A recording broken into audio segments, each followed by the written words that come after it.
Let's discuss UGC NET Computer Science December 2023 Paper 1 solutions now. Let's start with Unit 7 Data Interpretation. The following table shows the number of buildings constructed in 6 different towns A to F of a state S over the 7 years from 2016 to 2022. Based on the data in the table, answer the questions that follow. Town-wise details of buildings constructed are given. Let's see the first question. Across the state S, the total number of buildings constructed in 2016 is approximately dash percentage of the total number of buildings constructed in 2018.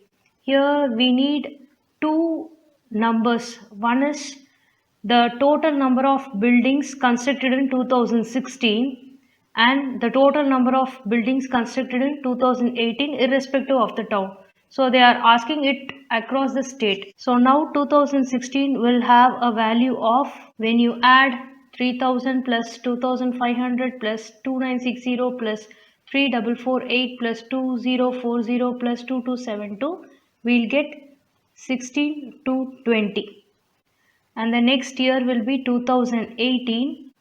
If you add 3220 plus 2640, 3090, 3600, 2200 and 2460, you will get a number 17 to 10.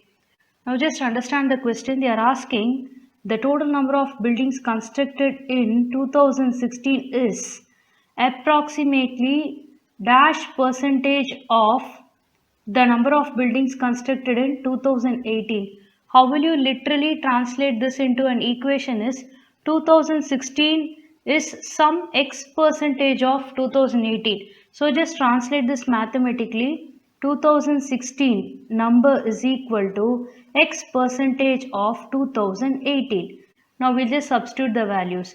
16 to 20 is equal to x percentage of 17 to 10, which means 17 to 10 into x is equal to 16 to 20, and when you want to find x will be 16 to 20 divided by 17 to 10. This will give a value of 0.9424. So once you need the percentage value, you have to multiply this by 100 and this will give 94.24 percentage. The question is approximately, so we'll round off to 94 percentage. Option number 2 will be the right answer. Next question. What is the total number of buildings constructed in town B over all the 7 years? This time they are targeting only town B and they are asking the complete number over all the 7 years. So 2500 plus 2568 plus 2640 plus 2670 plus 2792 plus 2800 plus 2900. This will give a number 18,870. Option number 4 will be the right answer. The next question. What is the percentage increase in the number of buildings constructed in town D in 2018 with reference to the previous year? Whenever we say there is some increase, we always mention it in the form of previous minus next or next minus previous, whichever is giving you a positive value, divided by the previous year. Why do we divide this by previous year is, from previous they are asking the increase in percentage. So we are dividing it by previous. Now we'll just literally translate here. Increase in the percentage of building as per this question will be the data of 2018 minus the data of 2017 divided by the previous year. So in the question they have mentioned it as 2018 and they are asking with reference to the previous year. That's why we are mentioning it as 2017. So town D's 2018 count will be 3600 and town D's 2017 count will be 3500. We are going to use these two values. So now you could have understood why I used 2018 first, because I want to get a positive value in the numerator. So 3600 minus 3500 divided by 3500. This will give a value of 100 by 3500. So this is 1 by 35. 1 by 35 will have a value of 0.0285. They are asking about the percentage increase. In order to get the percentage value, we have to just multiply this by 100 and bring this to 2.85 percentage. So option number 2 will be the right answer. So they are asking the percentage of increase from 2017 to 18. So basically you have to find the difference between 2018 and 17 and divide it by the previous year, because from 2017 only they are asking the increase. Next question. In the context of towns E and F together, what is the difference between the number of buildings constructed in 2021 and that in 2017? We need 2 year details here. So let's take 2017 first. How many buildings are constructed in town E? It is 2100, and in town F it is 2380. E and F together in 2017 will give a sum of 4480. The next year will be 2021. 2021 E's count will be 2350 and F's count will be 2560. And E plus F will give a value of 4910. Now the difference between 2021 and 2017 will be 4910 minus 4480, which is equal to 430. They are asking for the towns E and F together, which means you have to sum up the values in E as well as in F town.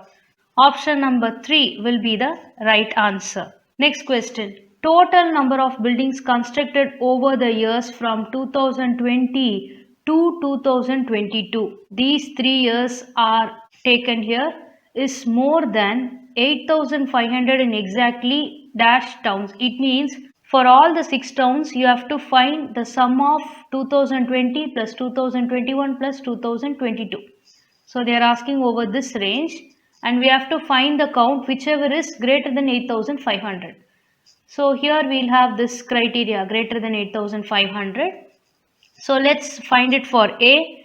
For A we have 3300, 3320 and 3400. This will give a sum of 10,020. For B, these 3 values, if you are summing up, we'll get 8492. For C, we have to sum up these 3 values and we'll end up with 9660. For D, if we sum up these 3 values, we'll get 11216. For E, if we sum up these 3 values, we'll get 7050. And for F, if we sum up these 3 values, we'll get 7678. Now just find where the count is greater than 8,500. In A, we have count greater than 8,500. In C, we have a count greater than 8,500. And in D, we have a count greater than 8,500. Altogether, 3 towns have a count of greater than 8,500. So option number 2, 3 will be the right answer. B, E and F, they are all less than 8,500. So we are excluding those 3 towns. Let's move on to Unit 1, Teaching Aptitude. Which collaborative ICT tool allows user to create digital bulletin boards to share and gather information? So let's learn about every tool mentioned in the option. XMind is a mind mapping and brainstorming software. It is actually used to visualize ideas, for thought clarification and to promote team collaboration. So there is no mention about digital bulletin boards, and so we are ruling out XMind. Next one is Padlet. This provides a real-time collaborative web platform. Here the users can upload, organize and share content to virtual bulletin boards, and they are called Padlets. So that's why the name Padlet is there. It exactly matches with the statement given in the question. Option number 2 will be the right answer. Let's also learn about the next 2 options. Book Creator is a digital tool that enables students to create and read multimodal digital books. Actually, they are used to enhance student engagement via story creation and multimedia design. And the next option will be Plotagon, Plotagon has been an educational application that allows students to create instant animated videos. Here, the students are allowed to create their own characters, they can choose their scenes, they can write dialogues, they can add emotions, sound effects, and actions too. Next question. Given below are two statements. In round robin cooperative learning strategy, students work together to achieve a common goal or complete a task. In group investigation cooperative learning strategy, students take turns sharing their ideas, thoughts, or solutions within their group.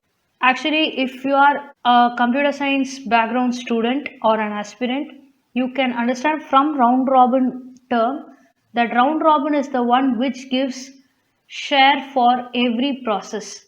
So since it's a paper one content, I'm not bringing CS content here, but I'm just reminding you. Round robin is a strategy where everyone is given equal chance to express their opinion.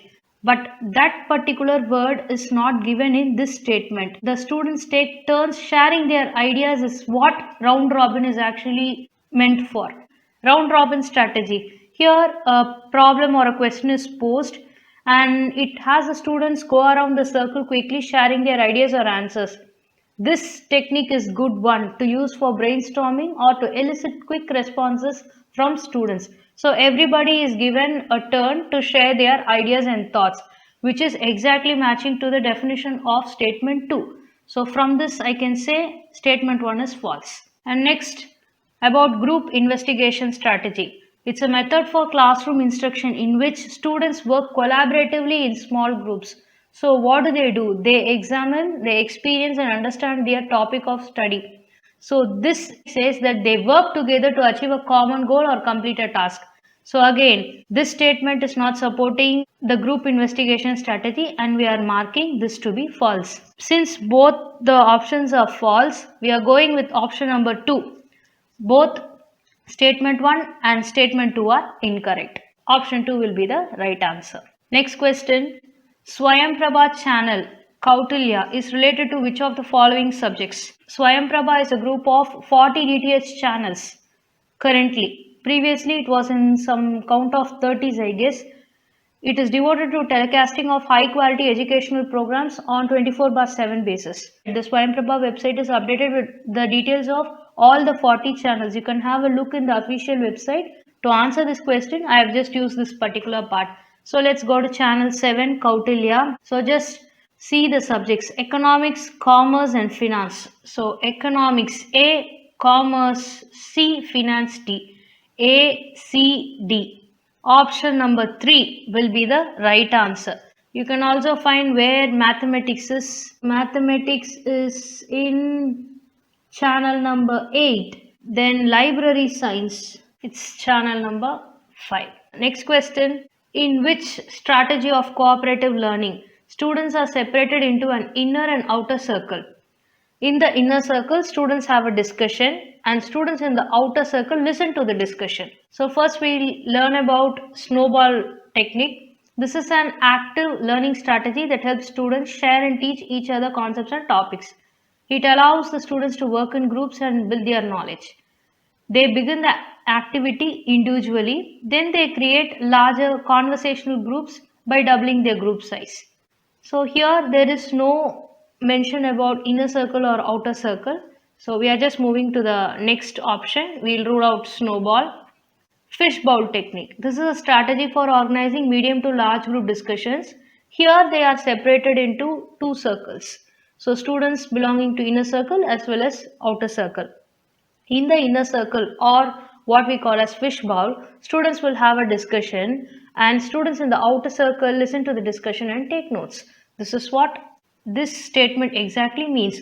So we are marking option number 2 to be the right answer. The jigsaw group together complete a task which requires them to understand all of the information shared by each expert. For example, if one group is going to study about the habitats of animals, then another group will study about predators of those animals. So everybody will study about something and they actually share those information and learn from those sharing. In fact, they complete a task by this group activity. Next option is think, pair, share. This is a cooperative learning activity that can work in varied size classroom and for any subject. During the think stage, students write down what they can recall or some initial thoughts about some topic. During the pair stage, students can add or remove thoughts from their board. Then in the share stage, students hold up their boards to share what they wrote with the class. So think, writing their points, pair where they add and remove thoughts, and share is where they share to others. Next question. Which of the following are the examples of information development model? A model of teaching is a plan that can be used to shape curriculum, to design instruction material, to guide instruction in the classroom and other setting. So according to Joyce and Wheel, four families of teaching models are there: information processing model, personal model, social interaction model, and behavior model. So this information processing model is what they have mentioned as information development model here. What is information development model? This aims at giving new knowledge and information, providing appropriate environment for the purpose. They provide opportunity for development of creative thinking, reasoning skill, concept format, and intellectual ability among the learners. Now the question is, which of these models in the options, they are examples of information development model? In order to answer this question, we have to take an idea about every option. Let's take about self-awareness model. This is actually the Johari window, a visual framework that you can use to understand more about your conscious and unconscious biases. Actually, we are doing this to improve our self-awareness and our understanding about others. So here self-awareness model is about understanding and it is not about taking any new knowledge. So we are ruling out option A. Whatever options involve A will be ruled out now. Next, Gaines information model. This is based on the information processing model. So it is directly given of the mental events that occur when adults are presented with various stimuli in the sense various triggers, and focuses on the learning outcomes and how to arrange specific instructional events to achieve those outcomes. So we are directly getting into the answer. B is involved. So this is included in the answer, and now we have to check whether C is there or not. If C is there, it should be option number 3. The next model, Jerome Bruner's model. Learners build new knowledge upon knowledge they have previously learnt. This can lead to a better understanding of what students are learning. So this model aims at giving new knowledge is what the point says, which says that Bruner's model is also an example of information development model. Once there is an opportunity for building new knowledge, it automatically gets into information development model. So C is also included, which means 2 is also ruled out. So option number 3, B, C and D only will be the right answer. Now let's also know about D and E. Some learners make rapid progress in learning a second language, while others with the same initial ability make little progress in the same amount of time. So it is about learning a second language, not the first language. Schumann hypothesized that this difference could be accounted for by characteristics of social and psychological distance learners placed between themselves and the language they were learning. Schumann is telling that this is because there are social as well as psychological distance for the learners, because it's about from which background they come and what language they learn. So basically mother tongue is very easy to learn because the whole community is going to speak with you, the society is going to speak with you. But when you're going to learn a language that is not used in your locality, it will be difficult for people to capture. But at the same time, they say if one language is easily learned by a student, there are some learners who can easily adapt another language. Here we are involving the opportunity for development of intellectual ability among the learners. So some are capable of learning while some make little progress. So since these two terms are discussed, we include Schumann's model also to be an example of information development model. And group investigation model is where the students will generate and answer their own questions. It's a model built on curiosity and not on new knowledge. Next, we'll move on to Unit 2, Research Aptitude. Given below are two statements. The process of deduction involves drawing generalizable inferences out of observations. There are two terms actually, induction and deduction. Whatever happens in induction will be the reverse process of deduction. We are saying we are drawing generalizable inferences. It means we take general from specific. That is, we are moving from specific to general we are drawing general inferences out of observation is what? We are drawing general from specific. This is actually the definition of induction. In detection, we actually go from general to specific. It means we will draw specific inferences out of some generalization. Deductive research is a type of research in which the researcher starts with a theory, hypothesis, or generalization. This is what I have mentioned here, and then test it through observations and data collection. It's a top-down method in which the researcher starts with a general idea and tests it through specific observations. So moving from general to specific. But you can say they are asking about drawing generalizable inferences. Here drawing means you are taking something general from specific. This means specific to general. But the actual definition goes from general to specific. So in that case we are marking statement 1 to be false. Positivism advocates the application of the methods of the natural sciences to the study of social reality. Positivism is actually the name for the scientific study of the social world. It's an epistemological, it's a term relating to the theory of knowledge. It's an epistemological position that advocates the application of methods of natural sciences to the study of social reality. This statement is exactly matching, so we are marking this to be true. Statement 1 is incorrect, but statement 2 is correct. Option number 4 will be the right answer. Inductive is we use specific to form general. I think these two terms can make this statement clearer for you. Next question. Identify the threats to internal validity of an investigation. So there are two kinds of validity. One is external and internal. External validity is about the generalizability of treatment or the condition outcomes. So this question is about internal validity. This refers to whether an experimental treatment or condition makes a difference or not, and whether there is sufficient evidence to support it. So what are the threats to internal validity? History, maturation, testing, instrumentation, statistical regression, selection of subjects, experimental mortality, selection maturation interaction, John-Henry effect. So we have history here, we have instrumentation here, and we have maturation here. Option number 4, A, B and C will be the right answer. History is about the specific events which occur between the first and the second measurement. Maturation is about the processes within subjects that act as a function of the passage of time. Testing is the effects of taking a test on the outcomes of taking a second test. Instrumentation is the changes in the instrument, observers or scorers, which may produce changes in the outcomes. So here internal validity is about whether a treatment or condition is making a difference. So where the difference is made is what these threats are given. Next we have statistical regression. This is caused by selection of subject based on extreme scores. Next is selection of subjects. This is the biases that result in selection of comparison groups. Then we have experimental mortality, the loss of subjects. Then we have selection, maturation, interaction.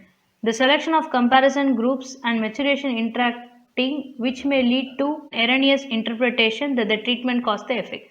Then we have John-Henry effect.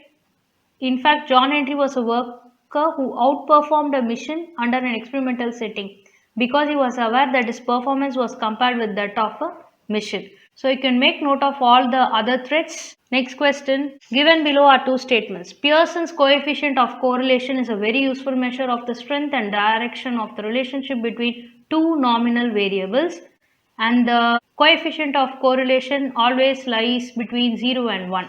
So Pearson coefficient is a mathematical correlation coefficient representing the relationship between two variables is fine. But we have to check whether they are the nominal variables. It measures the strength and direction of the relationship between two variables, and they say both variables are quantitative. Nominal variables cannot be quantified. But here they have mentioned in the definition as they are quantitative variables, which means nominal variables will not fit this particular statement. So we are marking statement 1 to be false. Now we have to check whether the range is between 0 and 1.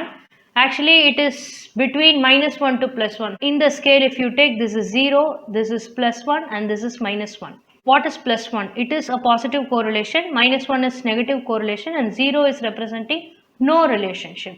Correlation is nothing but a relationship. So in this case 0 represents no relationship. So the range 0 and 1 is again wrong. It is actually minus 1 to plus 1 or plus 1 to minus 1. So they have started from positive to negative.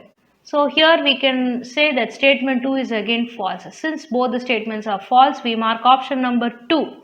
Both statement 1 and statement 2 are incorrect to be the right answer.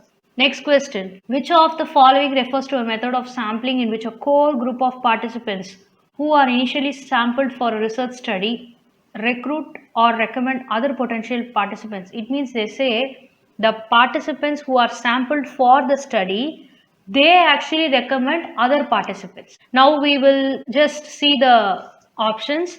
Simple random sampling is a probability in which researcher randomly selects a subset of participants. So they did not say that the sampled group is selecting. So we are ruling out option 1. Next is snowball sampling. This is a non-probability sampling technique where existing study subjects recruit future subjects from among their acquaintances. This is what the statement actually means. So we will mark snowball sampling to be the right answer. Option number 2 is the right answer. So snowball sampling is also called chain sampling, chain referral sampling or referral sampling. Next is quota sampling. It is actually a non-probability sampling method that relies on non-random selection of a predetermined number or proportion of units. We say it's a quota. Quota is a number. You first divide the population into mutually exclusive subgroups called strata and then recruit sample units until you reach your quota. So after dividing them, I'm going to have a number called quota. Until I reach that quota, I'll be recruiting people. This is not about referring somebody. That's why we are not getting into quota sampling. Next is stratified random sampling. Here researchers divide subjects into subgroups called strata. How do they divide? It is based on the characteristics that they share, based on their gender or education or anything. Once divided, each group is randomly sampled using another probability sampling method. This is non-probability, this is non-probability method, and this is probability method. So when we say stratified sampling is using another probability sampling method, they could use even simple random sampling as the second method. Next question. Given below are two statements. According to UGC regulations 2018 on prevention of plagiarism, what is plagiarism? It is presenting somebody's work or ideas as if you have done it without their consent. I mean the original author's consent. Actually, whenever you write a paper, research paper or a book or a thesis, whatever it is, when you are using a statement from somebody else's content, you have to give some kind of acknowledgement stating you have derived this statement from this particular article or this particular paper or book. You can write the same sentence in different ways, but when you use the same set of words continuously and you are going to give the same statement, they will take it as plagiarism. It means you have just used their work, you have not done anything to it. That's what it means. So now they are asking, a student is required to give an undertaking while submitting a thesis stating that the document is his or her original work which is free from any plagiarism. This undertaking has to be given by the student is what this statement says. And the next statement. According to UGC regulations 2018 on prevention of plagiarism, the research supervisor is not required to certify that the work done by the researcher under him or her is plagiarism free. Now we'll just get into that curbing plagiarism content. So if you go to the web and search for UGC regulations 2018 on prevention of plagiarism, you will get a PDF. So from that I have taken point C. Every student submitting a thesis, dissertation or any other such documents to the HEI is higher educational institutions shall submit an undertaking indicating that the document has been prepared by him or her and that the document is his or her original work and free of any plagiarism. So the student has to give an undertaking which is true. The second statement says the research supervisor is not required to certify. But look at the point F. Each supervisor shall submit a certificate indicating that the work done by the researcher under him or her is plagiarism free. It means they are required to certify it. So this part is wrong. We are marking statement 2 to be false. So based on the points C and F, we can mark option number 3. Statement 1 is correct, but statement 2 is incorrect as the right answer. Let's move on to Unit 4 Communication. In conversations, relevancy maxim means making what? Relevancy is, if I'm talking about a topic, whatever content is going to accompany that should be relevant to the topic. Relevancy maximum is when more detail are about that particular topic that I'm talking to you.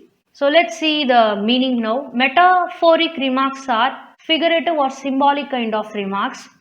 Allusions are making an indirect reference to something.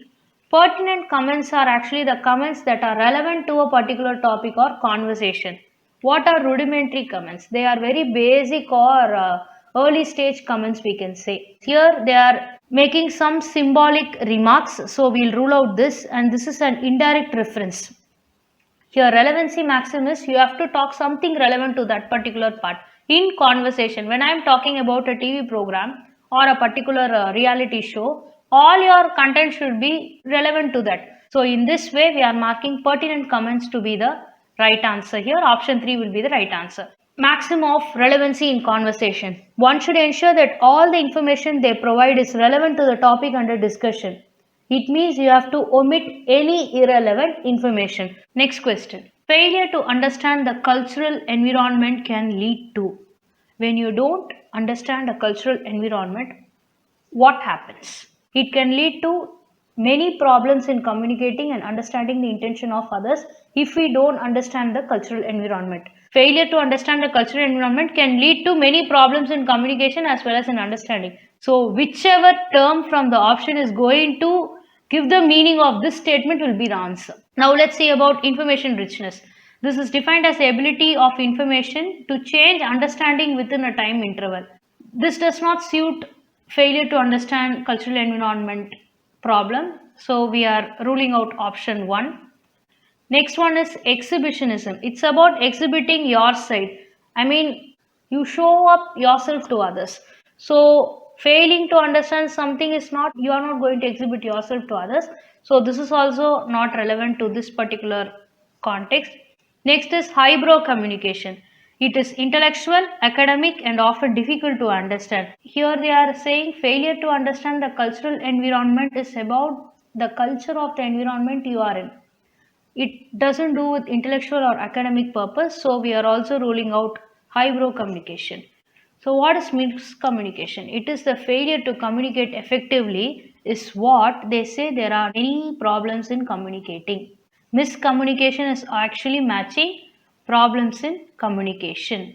So now I can conclude the statement as failure to understand the cultural environment can lead to miscommunication, which means there are innumerable problems in communicating and understanding the intention of others. In this case, we are marking option number 4 to be the right answer. Next question. The Buddhist mode of interpersonal communication emphasizes. So the Buddhist model of interpersonal communication focuses attention on the following components.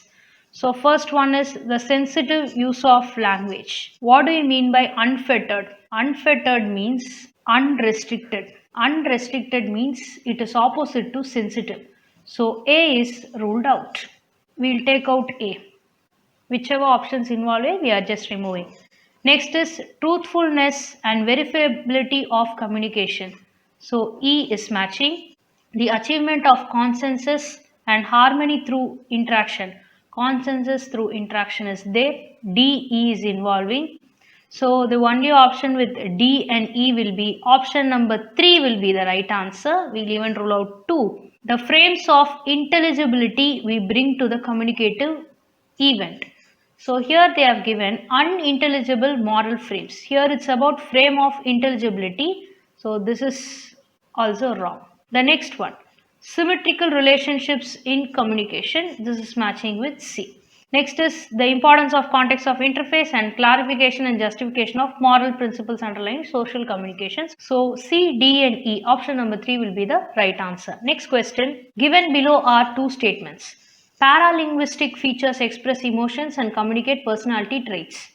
The second one, the subtle use of vocal inflections can provide special significance to verbal messages. So first let's understand about paralinguistic features. Body language, gestures, facial expressions, tone, your voice pitch, they are all examples of paralinguistic feature. Sometimes you may talk about a topic and your body language will talk additionally about it.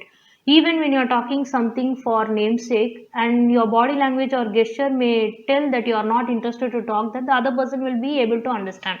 So they are used to express emotions and communicate personality traits is absolutely true. The second statement, the subtle use of vocal inflections. What is subtle use? Subtle use means not very strong or not very noticeable. Inflection means the rise and fall of your voice when you talk can provide a special significance to verbal messages. Of course, when you want to stress something, you raise your voice. When you want to just get back, you just slow down. The subtle use of vocal inflection, the rise and fall of voice can provide special significance to the messages is also true. In this case, we are marking option number 1. Both statement 1 and statement 2 are correct. Next question. We are going to match list 1 with list 2. What is meta communication? Meta communication means communication about communication. So metadata is data about data. Meta communication is also the same. It can be both verbal and non-verbal. You explicitly state what you will do or talk, or you may communicate these intention with non-verbal signals like eye contact, facial expression, or tone of voice. So this is not expressed directly. Explicit is you are expressing it directly. Here are some words. We can say sarcastic remarks. Sarcastic remarks means they are mocking remarks or ironical remarks, they will say. I mean, you are talking about something, but you are indirectly mocking the person. And here there is another word called aggressive gesture. Aggressive means it's a manner of arguing. So an argument tone. We are not getting into the exact meaning. Why I am giving you the meaning of these words is only then you can match. Okay, now let's take the description. Sarcastic remarks. You are not expressing your comments directly but through sarcastic remarks. So B is mapping to 3. B3 is available only in the option number 2. Next we'll get into explicit. Comment on others' communication behavior. We are openly commenting about their behavior, which means we are directly expressing it. Here we can say A is mapping to 2. Now there is something verbal and non-verbal. So comments about non-verbal behavior are what they talk about. Verbal is actually you're talking something. That is what it says. You're commenting about somebody's behavior. Let it be any behavior. So you're commenting about something. That's why we are marking C to 4. Next is non-verbal. Non-verbal is you are not talking anything but you are showing some kind of movement. This actually matches to option number 1. An aggressive gesture modified with a smile. You are actually not in a good tone but you manage with your smile. This is non-verbal gesture.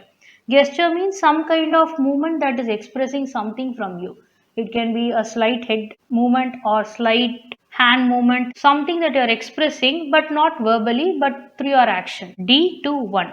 Option number 2 will be the right answer. You should actually start with list 2. From there you can map list 1. That is the better way for this question because you need the description in one side to say what kind of meta communication it is. We'll move on to Unit 5, Mathematical Reasoning and Aptitude. A milkman buys 20 liters of milk from a dairy at the cost of 50 per liter. 20 liters of milk where 1 liter is equal to rupees 50. He also purchases some mineral water, X liters of water, at the rate of 20 rupees per liter. He is adding the water to the milk. So milk plus water. So I am adding 20 plus some X liter of water. This is the adulterated milk we can say. He then sells the adulterated milk at the rate of rupees 60 per liter.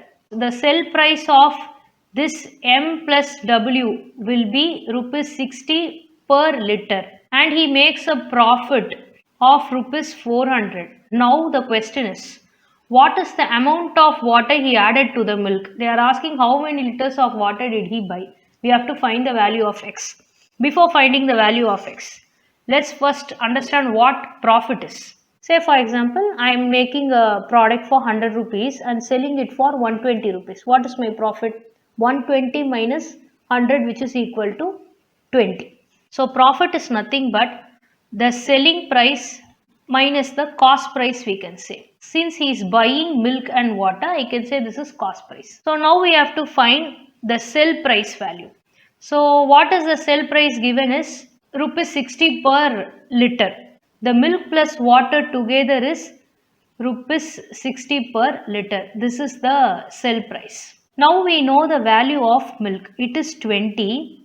We know the value of water. It is X liters. So 20 plus X. This is sold for rupees 60 per liter. Now we have to find the cost price. The man is buying 20 liters of milk and X liters of water. The cost of milk will be 1 liter cost rupees 50, which means milk cost 20 into 50, which is equal to 1000. Water cost, which is equal to, they are saying 1 liter is for 20 rupees. Then X liters is for 20 into X. So now what is the cost price? I have to add milk and water together. Cost price is equal to milk plus water, which is equal to 1000 for milk and 20 into X for water. For milk, if it is 50 for 1 liter means, then for 20 liters it is 50 into 20, which is equal to 1000. I calculated. But here I don't know how many liters of water are bought. So in that case I am keeping that to be X. This is the cost price. Now the selling price. What is my sell price here? It is actually 60 per liter.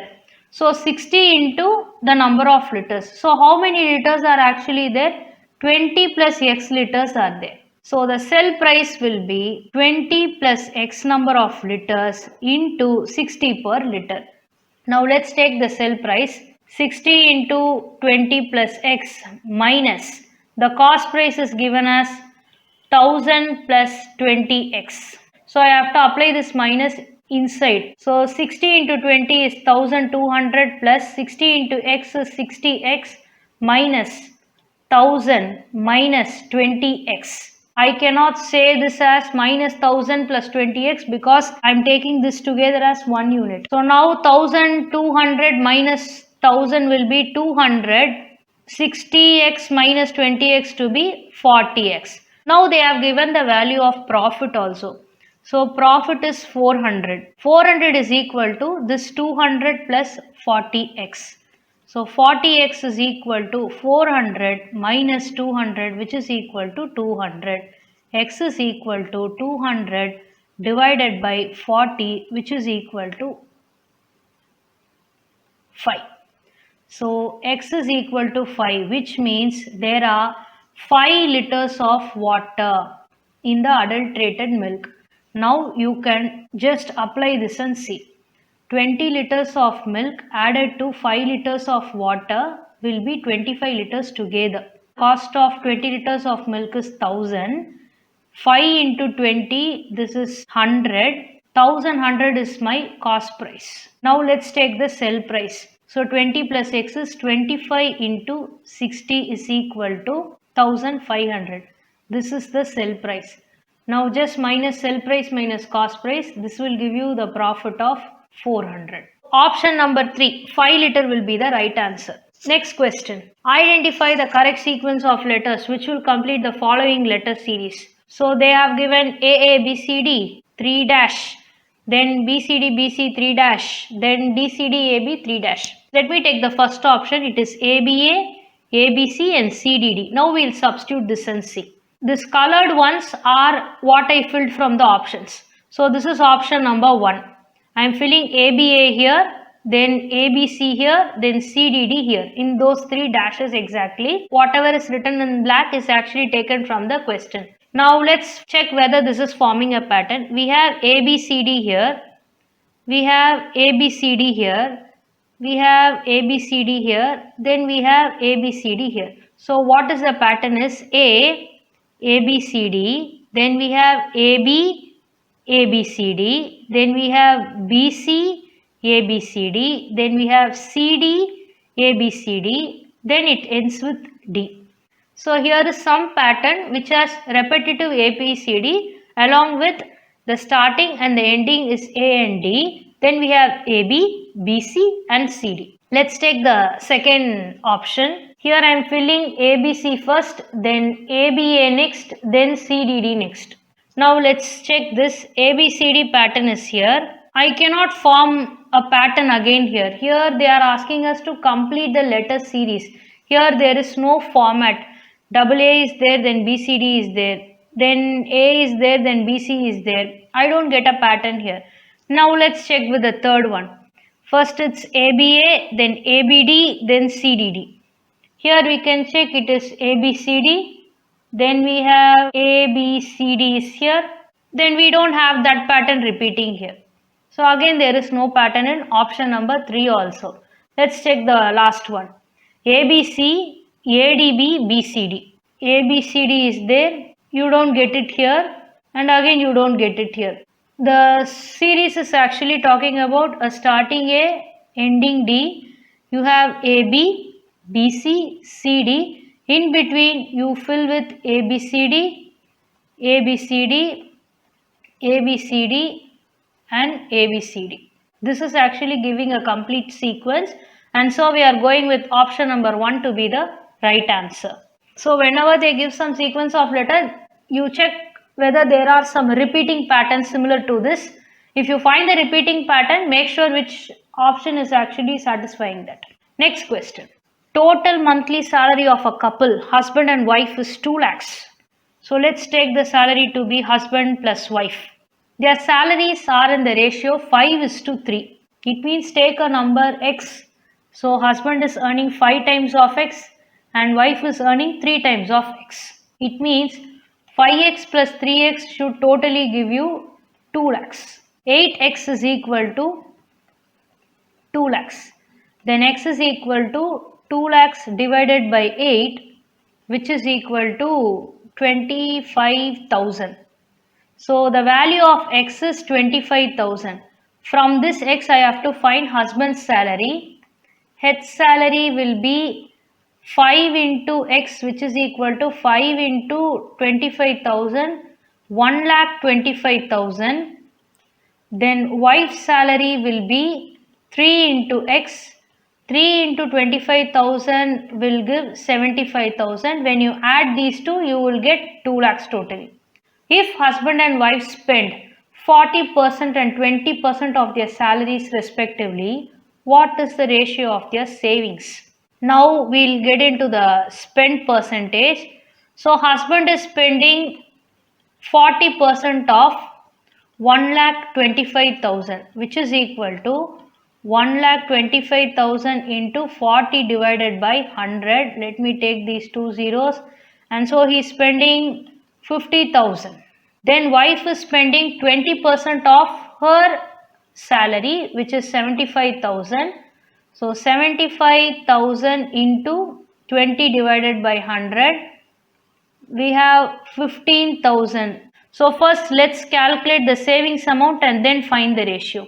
Savings of husband will be salary minus spending amount, which is equal to 1,25,000 minus 50,000, which is equal to 75,000 he is saving. Next is wife. The salary will be 75,000 and the spending amount will be 15,000, and so she is able to save 60,000. Now we will put husband and wife's saving in ratio, which implies 75,000 is to 60,000. So it is 75 is to 60. 15 into 5 will be 75 and 15 into 4 will be 60. So this will end up with 5:4 ratio. Option number 3 will be the right answer. Next question. In a certain coding scheme, family values are important is written as Paya, Sisa.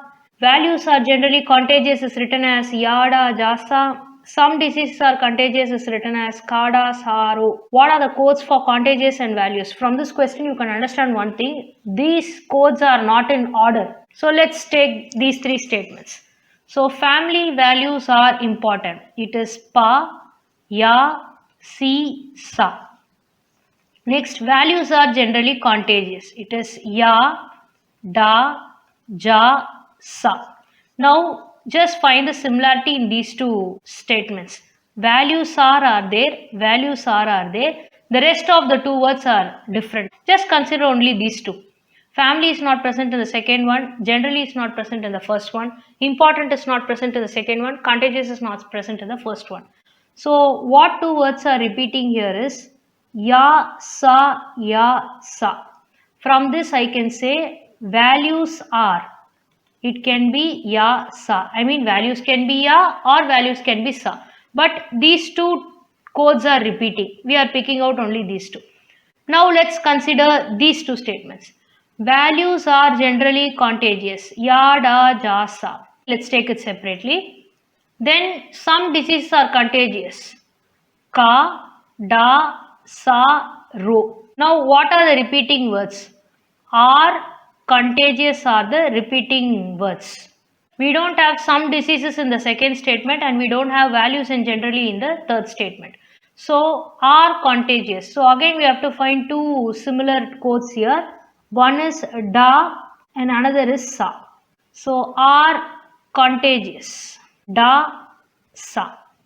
From this values are and are contagious. What is the repeating term? Are is the repeating term and sa is the repeating term here. So now we have, what are the codes for contagious and values? Values it is ya and contagious it is da. So contagious they have asked first and values they have asked next. Da and ya. Option number 4 will be the right answer. Next question. What is the next term in the following number series?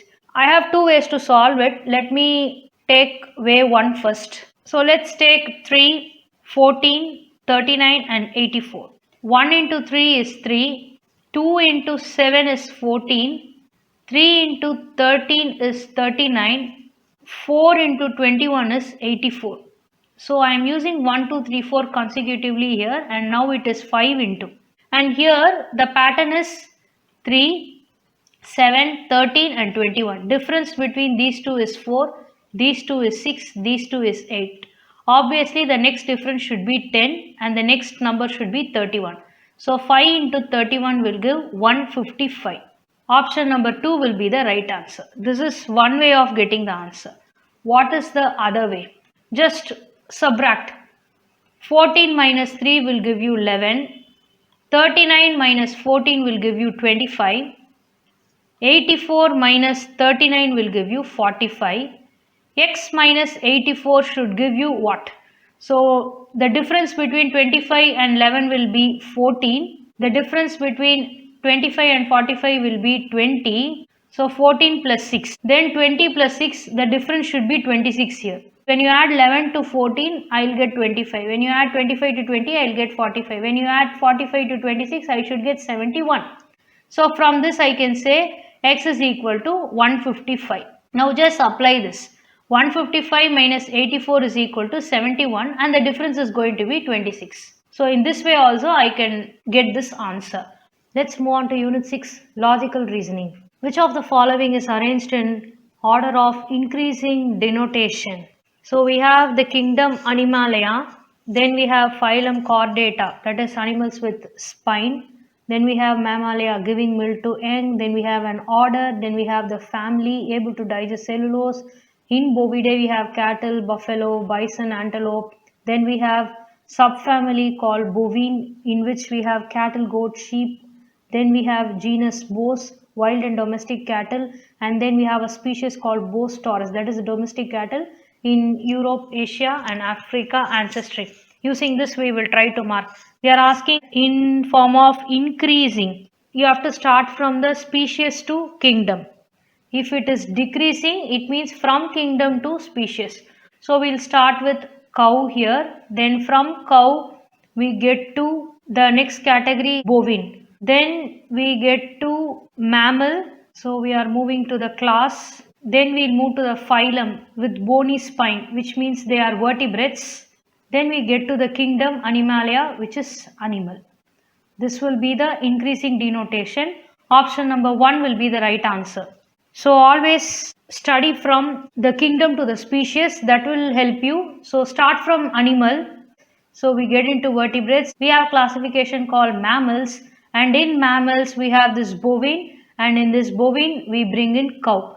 Always learn from general to specific because sometimes category after this can be changed. You have to be sure about these three hierarchy. For preparation purpose, I am telling you, take from kingdom to species. So now you can also find animal, vertebrate, mammal, bovine. Option 4 is nothing but decreasing denotation of the same question. Next question. Given below are two statements. Truth and falsehood are attributes of individual propositions. A proposition can either be declared as true or false. The statement 1 is true.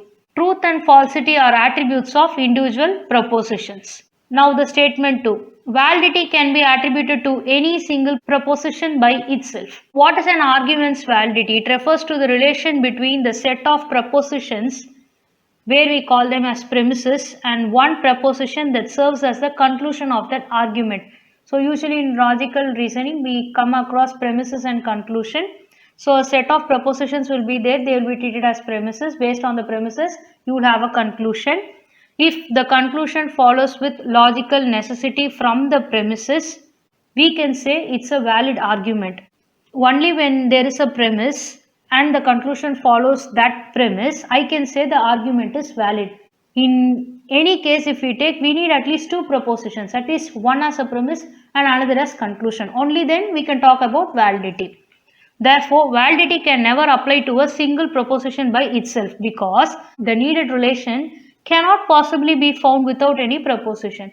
So, you need a premise as well as a conclusion to say that the argument is valid or not. Based on a single proposition, you can't decide validity is what the statement is, and so statement 2 is marked as false. We go with option number 3. Statement 1 is correct, but statement 2 is incorrect. This will be the right answer.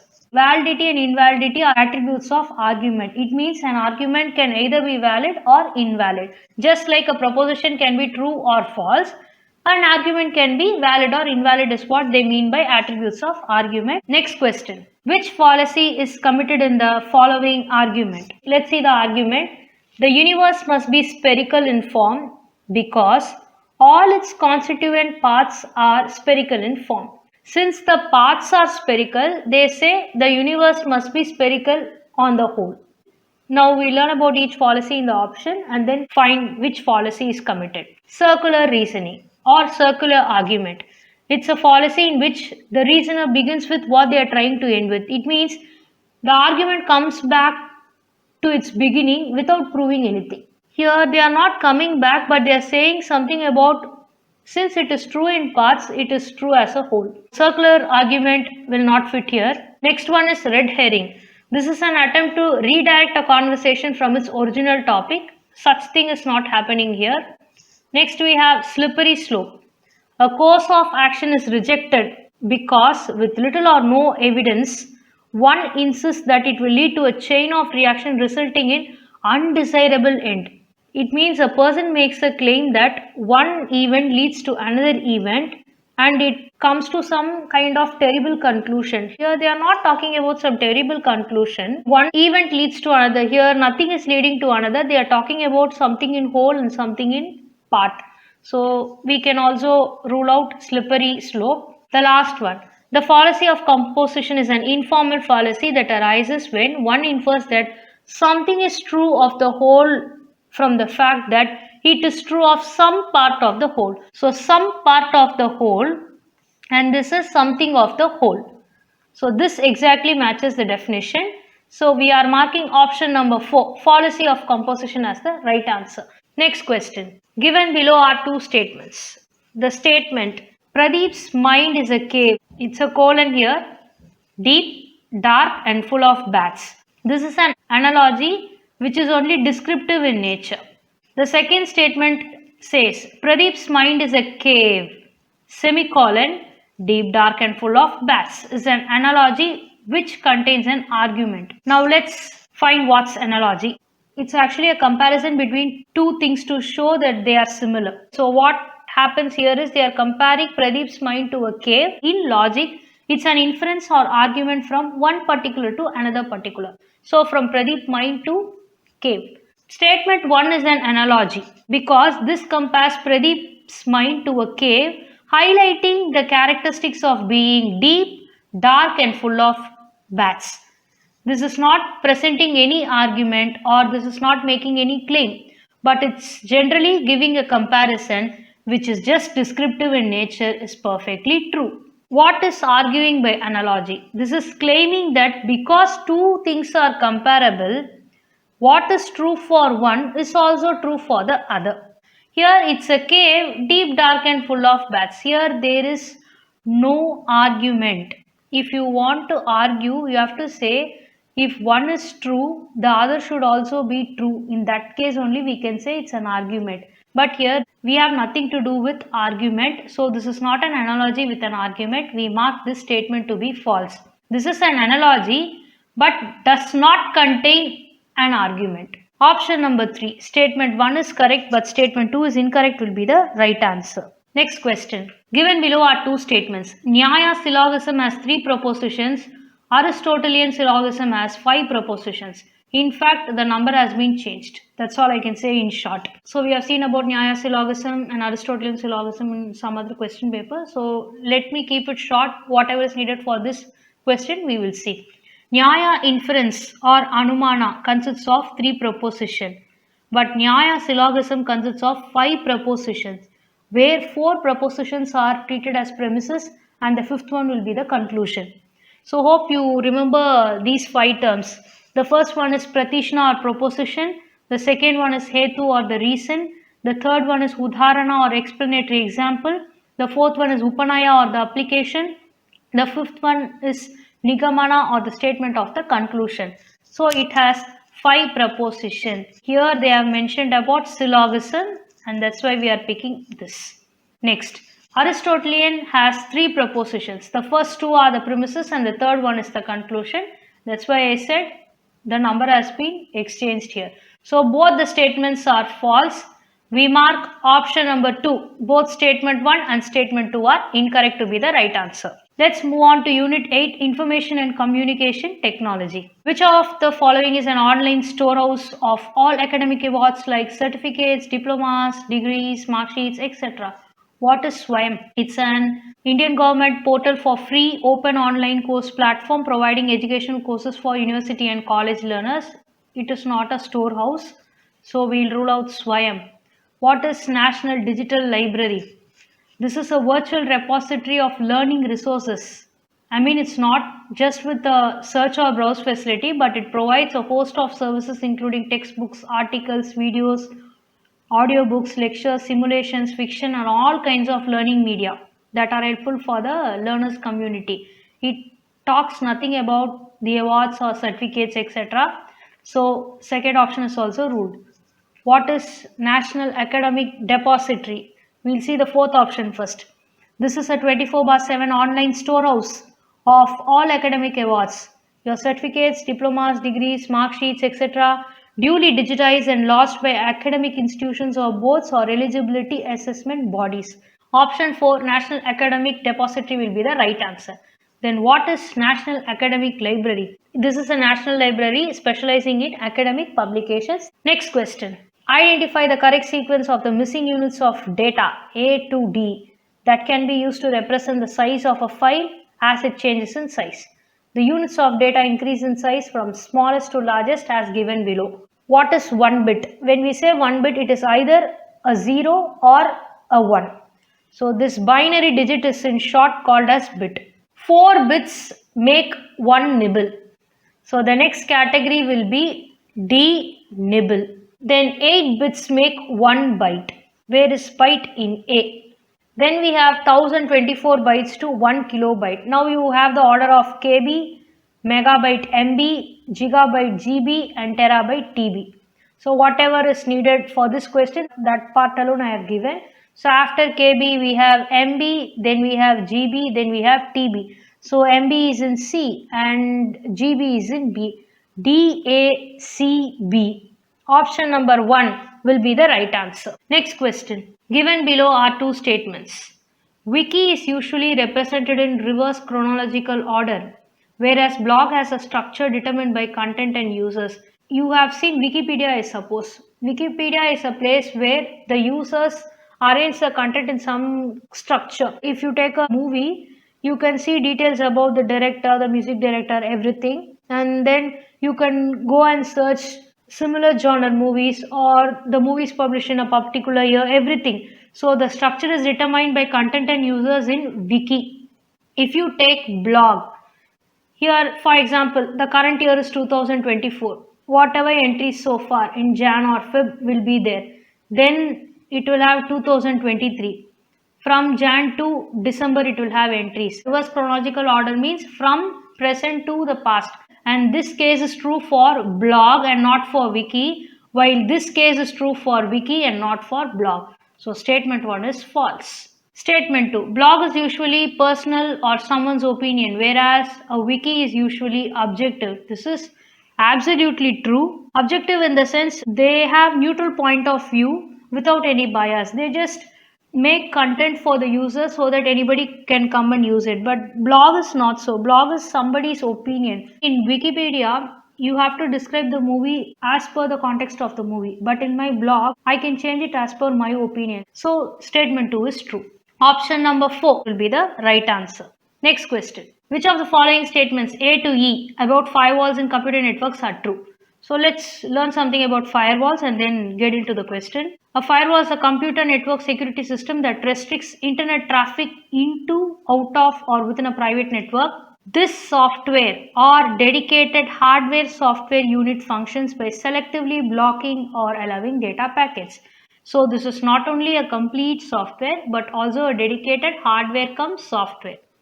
The firewall examines each incoming and outgoing data packet and matches it against some firewall rules. A packet is allowed to go through to its destination if it matches one of the rules that allow traffic. If a packet matches none of the rules or hit a rule with deny, it is rejected. So in computer science term, if you take, there will be a network layer and whatever is getting transmitted in the network layer will be called as packets. So this network layer is what we call it as internet. So this packet is nothing but you can just take it to be data. When you want to visit some website, your firewall sometimes obstructs you, right? So this packet of data can be a website or something else. So compare with that if you are a non-computer science student. Next, firewalls usually work with predetermined security protocols to filter out suspicious traffic and malicious traffic through various means.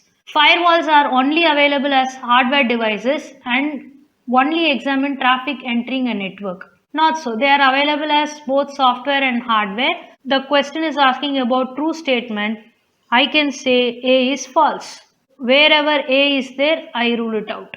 Next, firewalls allow a user to set rules for network traffic. Yes. So we are marking B to be true. Firewalls will automatically stop all malicious traffic. It doesn't mean it has to stop, but it can filter out. So in that way, we cannot take C here. Firewalls back up all data that is transmitted around network.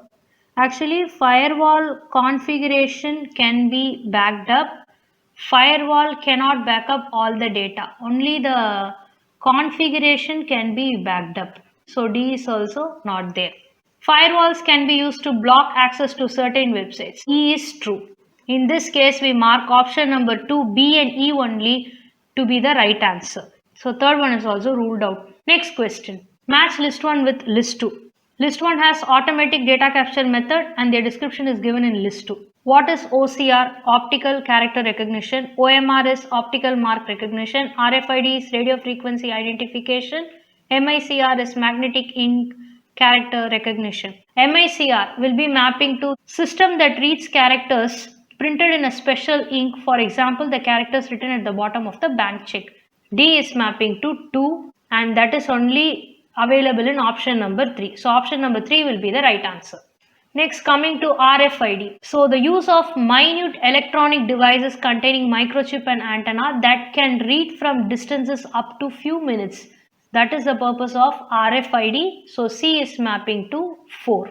Next we have OCR and OMR. So before the computer based exam, NET exam was conducted in OMR sheets. The system that reads pencil or pen marks on a piece of paper in predetermined positions. That is OMR. So B is mapping to 1. Then what is OCR? This is reading data directly from hard copy and converting it into computer readable form. A is mapping to 3. This is how we are concluding that option 3 is the right answer. Let's move on to Unit 9, People, Development and Environment. Given below are two statements. The absence of fluoride in drinking water causes tooth decay. Absence of fluoride in drinking water causes mottling of teeth, also known as dental fluorosis. Fluoride deficiency can cause tooth and bone weakness. This is the actual truth. A mild form of mottled enamel occurred in 2.5 to 43% of children when the fluoride concentration in drinking water was deficient. Exposure to high concentration of fluoride during childhood when the teeth develop, it can result in mild dental fluorosis. Dental fluorosis is developed only when high concentration of fluoride is given. This actually contradicts the statement in statement number 2. It is false. The absence of fluoride causes tooth decay is actually true. Let's learn about dental fluorosis and mottled enamel. Dental fluorosis is a condition that causes changes in the appearance of the tooth enamel. What is mottled enamel? It's a condition in which the enamel of the teeth appears a flat, opaque, white, may be stained yellow, brown or black. In addition, may have a corroded surface. So the absence of fluoride can cause tooth decay. So this is what they say. Whenever there is deficiency, it causes tooth and bone weakness. So we are applying this point to statement 1 and marking it as true. Only when there is exposure to high concentration of fluoride during childhood, it results in mild dental fluorosis. So it is not about the absence but high concentration of fluoride. Option number 3. Statement 1 is correct but statement 2 is incorrect will be the right answer. Next question. Given below are two statements. Under Montreal Protocol, developed and developing nations have differentiated responsibilities. Under Kigali Amendment of Montreal Protocol, chlorofluorocarbons and hydrochlorofluorocarbons were to be phased out. Developing and developed countries have equal but differentiated responsibilities. But importantly, both groups of countries have binding time target and measurable commitments. This is about the Montreal Protocol, and so this point is perfectly true. Now about the Kigali Amendment. HCFCs are gases used worldwide in refrigerator, air conditioners and foam applications, but they are being phased out under this protocol. Another group of substances, hydrofluorocarbons, it's not hydrochloro but hydrofluoro, were introduced as non-ozone depleting alternatives to support the timely phase out of CFCs and HCFCs. So the phase out management plan HPMP has 3 stages. The first stage has been implemented from 12 to 16. The second stage is under implementation as per 2023, and this data was taken in 2023. So they said it started in 17 and it will be completed by 2023. As for now, it is completed because we are in 2024. The third stage, the last phase, to phase out the remaining HCFCs will be implemented from 23 to 2030. It has not been phased out completely. In that case, we are marking statement 2 to be false. So option number 3, statement 1 is correct but statement 2 is incorrect will be the right answer. You can ask me, the goal of the amendment is to phase out them. Why is the statement then marked as false? But since the key is false, I went into the details and found that it is getting completed only by 2030.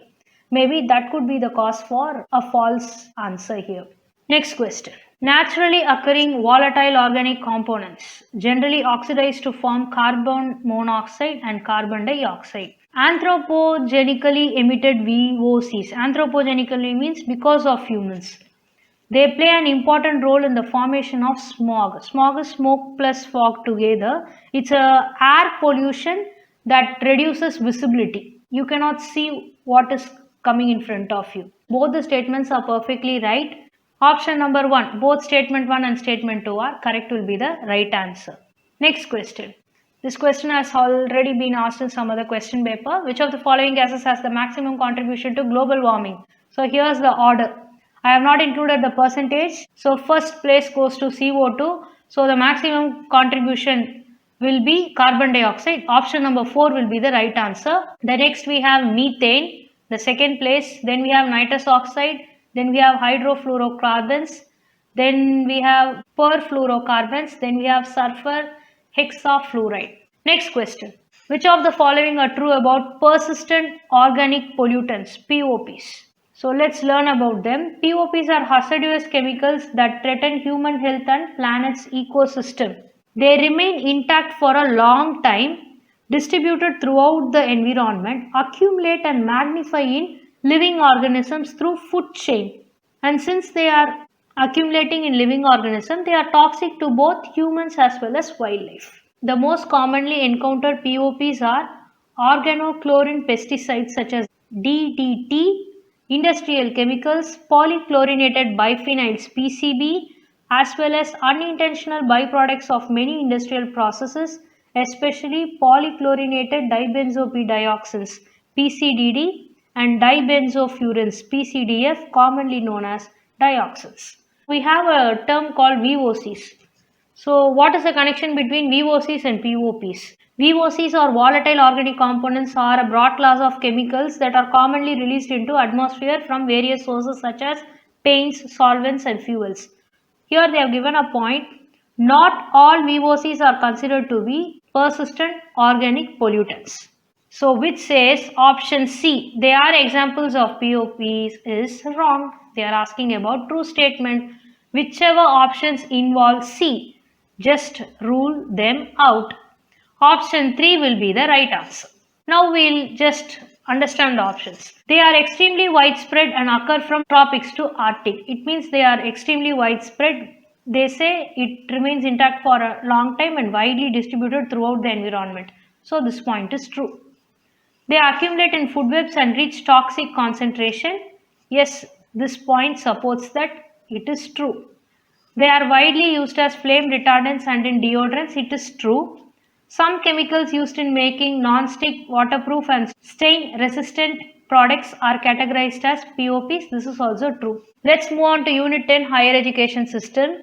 The Hindu College in Benares, set up by Annie Besant before independence, proposed to impart religious and moral education.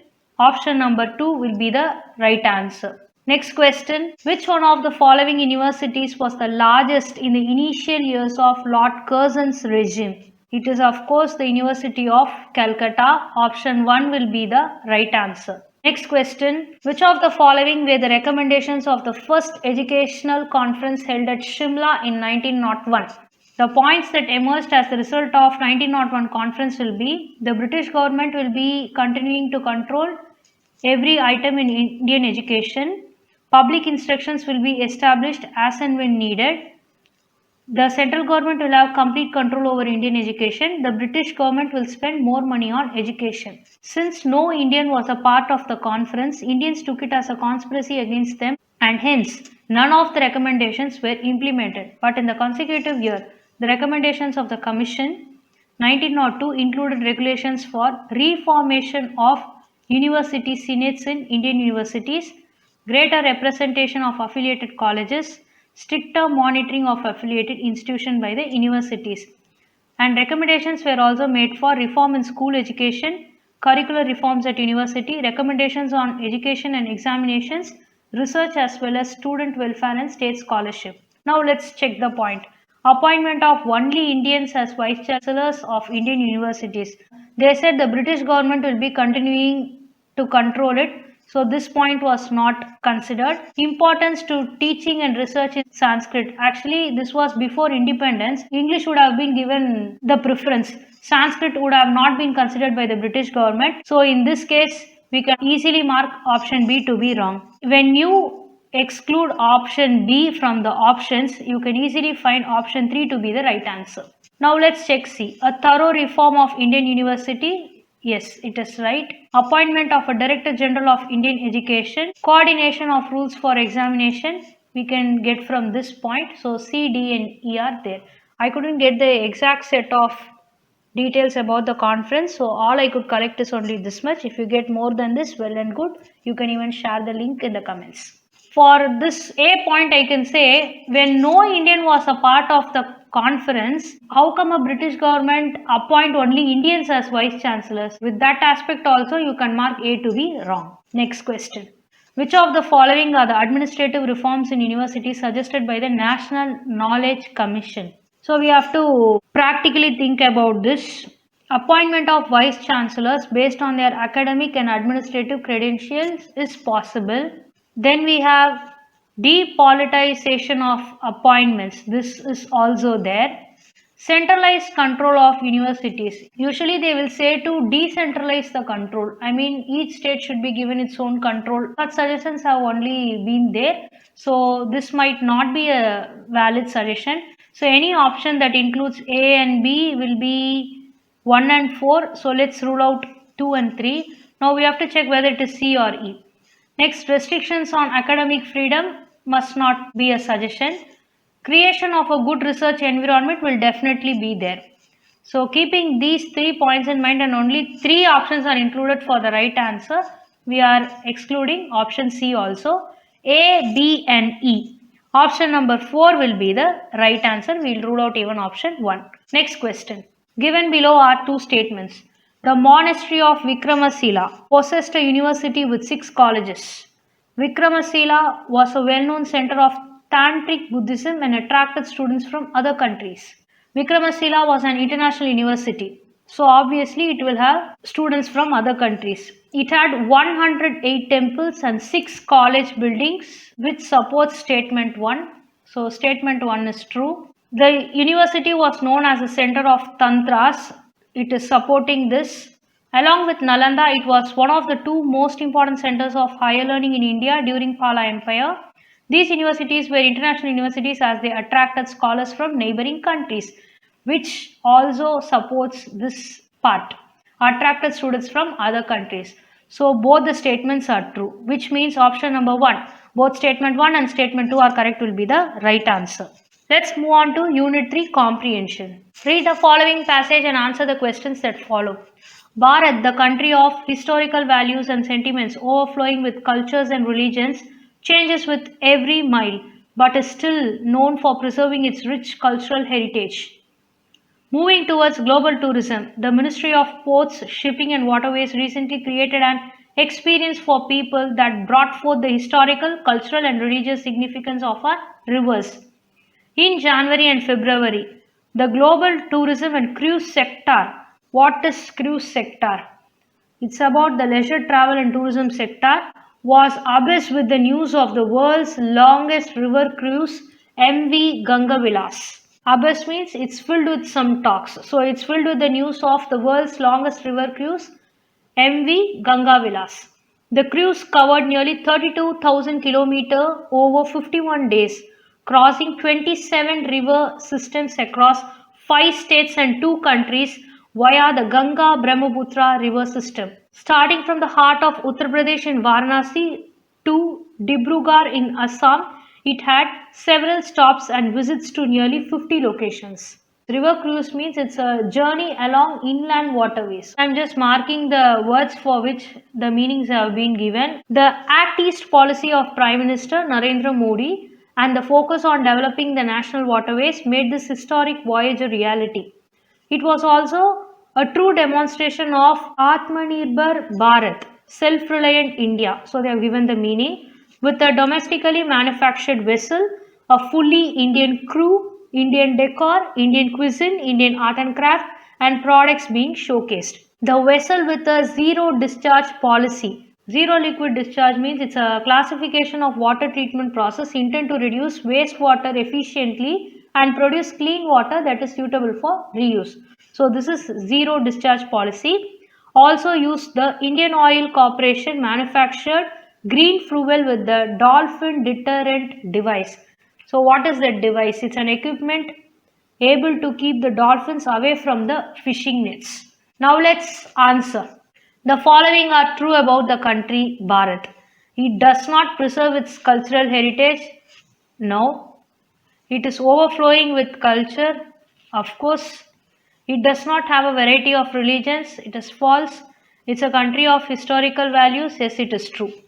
B and D. Option number 4 will be the right answer.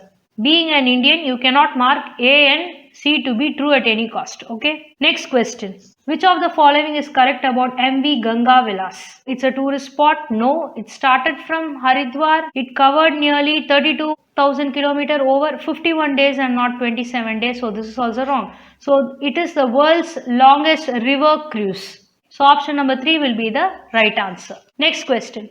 MV Ganga Vilas is a true demonstration of self-reliant India. It is because everything is being done by Indians. It's a domestically manufactured vessel. It had a fully Indian crew, then Indian decor, then Indian cuisine, Indian art and craft. The decor is done by Indian designers. Yes, it is true. It serves both Indian and Western cuisine. No, it's only about Indian cuisine. It showcases Indian arts and crafts. It's true. It is operated by an all India crew. It is perfectly true. Anything that involves B should be taken out. Option number 3. A, C and D will be the right answer. Next question. This historic voyage refers to, voyage means journey. The Act East policy of PM and the focus on developing the national waterways made this historic voyage. They are talking about the world's longest river cruise, MV Ganga Vilas. So it doesn't refer to global tourism. It doesn't refer to the Act East policy. It doesn't talk about development of national waterways, but it talks only about MV Ganga Vilas cruise. So option number 3 will be the right answer. Next question. Given below are two statements. MV Ganga Vilas is an environment-friendly vessel. The vessel with a zero discharge policy. It means it's a water treatment process to reduce wastewater efficiently and produce clean water that is suitable for reuse, which means it is environment-friendly. This definition is supporting the statement here. We mark it as true. MV Ganga Vilas is not indigenously manufactured vessel. Indigenously means native. It means it is not native, they are told. Not native means it's non-Indian. But this Ganga Vilas is completely made by Indians and it's a demonstration of self-reliant India. Everything is done by Indian. It had full Indian crew, Indian designers, Indian cuisine, Indian arts and crafts. So everything is Indian. When they say it is not native to our country, this statement is false. It's a domestically manufactured vessel. So this not is actually not there. We mark option number 3. Statement 1 is correct, but statement 2 is incorrect to be the right answer. With this, we are completing paper 1 solutions of December 2023 question paper.